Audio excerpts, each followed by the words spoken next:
내 몸을 지키는 건강한 습관, TV홈닥터 더 나은 클리닉. 여러분, 오늘도 비타민 소영이가 여러분의 건강을 책임져 드리겠습니다.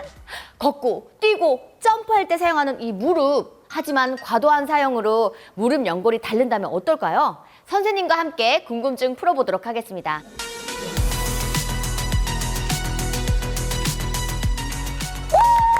안녕하세요. 선생님 안녕하십니까? 우리 황재원 선생님. 네. 오늘 첫 출연하신 거잖아요. 네, 첫 출연입니다. 어떻게 소감 한마디 부탁드리겠습니다. 일단 이런 건강 프로그램에 나오게 돼서 너무 영광이고요. 일단 지금 너무 떨리네요. 예, 많이 떨리신 것 같아요. 지금 의자를 많이 이렇게 네. 힘드신 것 네네. 같은데. 네. 긴장하실 필요 없습니다. 네, 알겠습니다. 이제 우리 시청자분들이 선생님을 네. 믿고 의지하고 네. 건강을 이제 알아내 캐기 위해서 다들 집중하고 계시니까 네. 많은 정보 주시길 바라겠습니다. 네, 알겠습니까? 네, 알겠습니다. 목소리가 작습니다. 알겠습니까?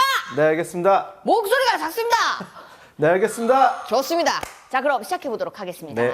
선생님, 네. 오늘의 주제가요, 바로 무릎 연골 연화증입니다. 네. 한 단어씩 풀이를 해본다면 무릎 연골이 연화, 약해진다 이런 뜻일까요? 네, 맞습니다. 말 그대로 무릎 연골이 약해진다는 뜻인데요. 네. 무릎 연골은 어느 정도의 경도를 유지해야 되는 그런, 원래 우리가 태어날 때는 그렇게 경도를 유지하면서 태어나는데 어떠한 원인에 의해서든 간에 닳게 되면서 무릎 연골이 이제 점점 연해지는 것을 이제 통틀어서 말하는 질환입니다. 자, 그렇다면 네. 이런 무릎 연골은 어디에 위치해 있고 어떤 기능을 담당하는 걸까요? 네. 여기 모형으로 아이고, 설명드리겠습니다. 깜짝이야.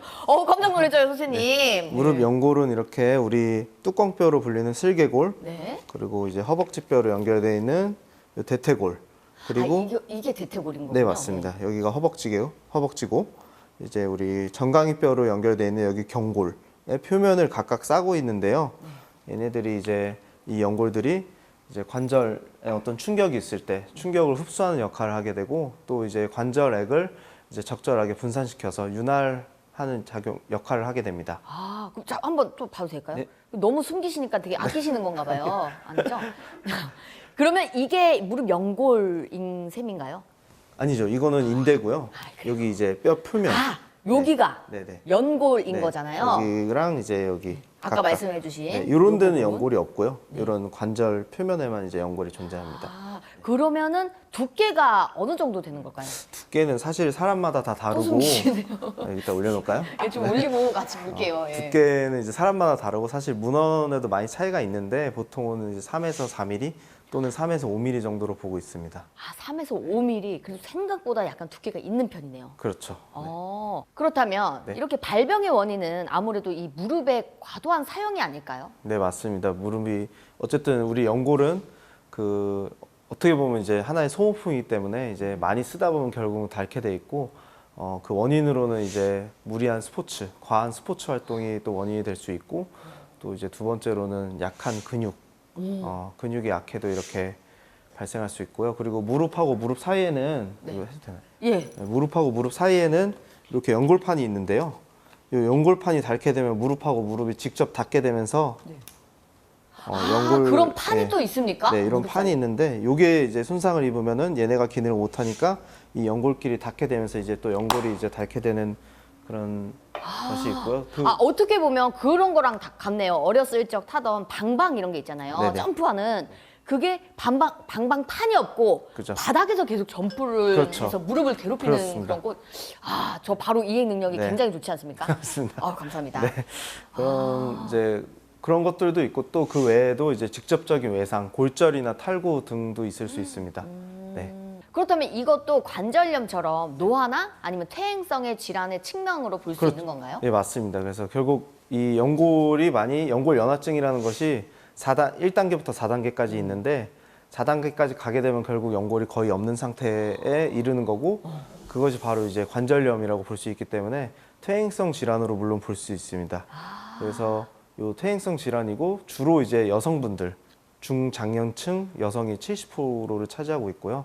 그런 이유로는 이제 아까 말씀드린 대로 근육도 약하고 폐경기 이후에 이제 호르몬의 변화 이런 것들도 있고, 이제 우리가 집에서 이제 가사노동하면서 쭈그려 앉거나 이런 자세를 많이 하기 때문에 이제 주로 중장년층 여성이 많이 발생하는데 꼭 그런 건 아니고요. 젊은 사람들에게도 발생할 수 있습니다. 아까 말씀드린 대로 외상이 있을 수 있고 과격한 스포츠가 있기 때문에 요즘에는 이제 20대, 30대 이제 젊은 사람들에게도 많이 발생하고 있습니다. 그렇다면 이렇게 무릎 연골 연화증을 방치할 경우 어떤 증상이 또 나타날까요? 초기 단계라면 사실은 뭐 큰 문제는 되지 않습니다. 근데 이제 초기 단계여도 반드시 알고 지나가는 게 중요한데요. 이제 말기에서 이제 중기 이상에서 말기까지 진행이 되는데도 이제 방치하게 된다면은 이제 퇴행성 관절염, 아까 계속 똑같은 말씀 드리고 있는데 네. 얘네가 어쨌든 없어지면 관절염이 오는 거고, 이거를 이제 적절한 치료를 받지 않으면 조기 퇴행성 관절염이 이제 발생할 수 있습니다. 그럼 그 무릎 연골 연화증은 증상이 어떻게 나타나나요? 증상이 정말 다양한데요. 일단은 대표적인 게 이제 앞쪽 무릎 통증이 일단 발생할 수 있습니다. 네. 그냥 걸을 때 발생할 수도 있고, 또는 계단을 오르락 내리락 할 때 발생할 수도 있습니다. 통증이 계단을 네. 오를 때 네. 약간 특히- 찌릿찌릿한 그런 감정. 그렇죠. 뭐 찌릿찌릿하다, 뭐 증상은 다양할 수 있고 표현하는 건 이제 환자에 따라서 다르기 때문에 그리고 또 이제 심하게 되면 여기 무릎에 물이 차서 붓거나 이런 증상이 발생할 수 있고요. 또 그로 인해서 이제 관절 움직임에 제한이 생겨갖고 더 통증을 호소해서 이제 병원에 오게 되는 경우가 있습니다. 무릎 연골 연화증을 정상부터 4단계까지 이제 MRI 사진을 갖고 왔는데요. 1번은 일단 정상입니다. 이제 뚜껑 표면에 이렇게 잘 싸고 있는 것을 볼 수 있고, 2번 보시면은 저쪽 동그라미 친 부위에 이제 연골이 약간 조그맣게 결손이 있는 것을 확인할 수 있습니다. 네, 맞네요. 네. 그리고 이제 3번이나 4번은 3번도 슬개골이고 4번은 이제 우리 허벅지뼈 대퇴골 내관인데요. 이제 1번하고 비교해 보면은 연골이 이제 쌓여져 있는 것이 결손된 것을 확인할 수 있습니다. 네, 그래서 3번하고 4번 같은 경우는 이제 4단계, 1단계부터 4단계까지 있다고 아까 말씀드렸는데 4단계에 해당되고, 이제 다음과 같은 경우에는 이제 병원에서 반드시 꼭 치료를 이제 받아야 되는 이제 경우에 해당됩니다. 3, 4번의 경우면 약간 네. 수술까지도 필요한 네, 경우겠네요. 맞습니다. 수술이 필요할 수도 있습니다. 근데 이렇게 눈으로 보기에도 뭔가 이렇게 좀 결손된 게 보이니까 네, 위험해 보이긴 하네. 이것도 MRI를 통해서 확인된 결과인가요? 4단계 정도면 이제 엑스레이에서도 보이기는 하는데요. 사실 엑스레이에서는 정확하게 보기가 힘듭니다. 그래서 어느 정도 의심이 되면 반드시 MRI를 찍어보는 게 좋습니다. 그렇다면 이렇게 됐을 경우에 무릎 연골 연화증의 치료는 어떻게 이루어질까요? 일단 치료는 이제 우리가 어느 질병이나 다 마찬가지겠지만 비수술적 치료랑 수술적 치료로 나누게 되는데요. 이제 아까 말씀드린 대로 초기나 중기에는 이제 비수술적 치료를 시행해 볼 수 있습니다. 일단 비수술적 치료는 주로 이제 증상에 이제 관련된 치료인데요.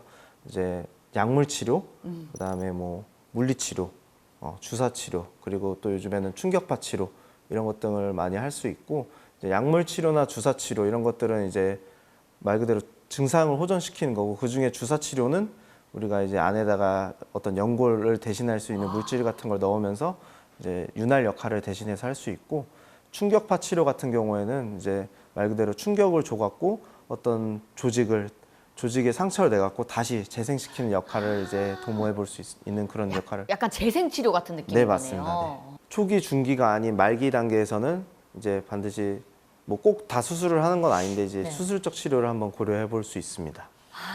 그렇죠. 근데 아까 앞에 말씀해 주셨듯이 연골 주사가 있다고 하셨잖아요. 이것도 치료법 중에 하나의 선택지가 될 수 있을까요? 네, 맞습니다. 그래서 결국은 다 거의 비슷한 개념이긴 한데, 이제 연골을 어떻게든 재생해 보려고 하는 그런 목적으로 하는 거고, 두 번째는 통증을 줄이고, 세 번째는 어느 정도 윤활 역할을 하려고 하는 건데, 이제 주사가 요즘에 병원에 종류가 정말 많습니다. 그래서 환자분들이 헷갈리실 수가 있는데, 크게는 3가지 또는 4가지로 나뉘는데요. 제일 많이 넣는 게 히알루론산이라고, 말 그대로 수분. 네, 그렇죠. 이게 팩 화장품에도 같은 있죠. 거에도 히알루론산이 굉장히 네. 많이 들어가 있거든요. 네, 맞습니다. 그런 건 또 확실히 알고 네. 있어가지고. 예. 그런 거죠. 그런 것도 어떻게든 재생하려고 하는 거잖아요. 그래서 그런 거를 무릎에다가 이제 주사를 하게 될 수는 있는데요. 이제 그런 것이 일단 첫 번째가 있고, 두 번째로는 요즘에 많이 쓰이는 게 DNA 주사인데요. 요거는 이제 송어나 연어에서 이제 추출해서 이제 PDRN이라는 성분으로 이루어져 있는 주사인데요. 요것도 요즘에 많이 쓰고 있고, 그리고 세 번째로는 이제 콜라겐 주사. 마지막으로 이제 쓰는 거는 우리가 병원에서는 흔히 뼈 주사라고 하는데, 이제 염증이 많이 심할 때 이제 염증을 깔아앉히기 위해서 스테로이드 주사를 사용할 수 있습니다. 그렇다면 연골 수술을 말씀하셨는데 수술을 하게 된다면 어떤 수술이 진행이 될까요? 일단 수술적 치료는 연골을 재생시키는 게 이제 첫 번째 목적인데요.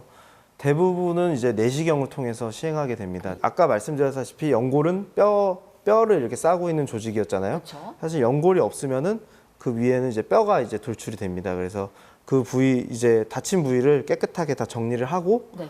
이제 뼈에다가 이제 구멍을 뚫어줍니다. 예, 구멍을 뚫어주면은 안에서 피가 나오겠죠. 뭐 이런 피가 나오는 것들이 그 안에서 이제 응어리가 돼갖고 재생되는 효과 이런 것들을 노려볼 수가 있고요. 또 요즘에는 그 외에도 피만 나오는 거로는 좀 부족하다 생각해갖고 여기에다가 이제 뭐 줄기세포니 이런 것들을 뿌려주고 이제 나오기도 하는 그런 수술을 이제 요즘에는 하고 있습니다. 그럼 앞서 말씀하셨듯이 무릎에 대신 이제 구멍을 뚫어야 하는 그런 그렇죠.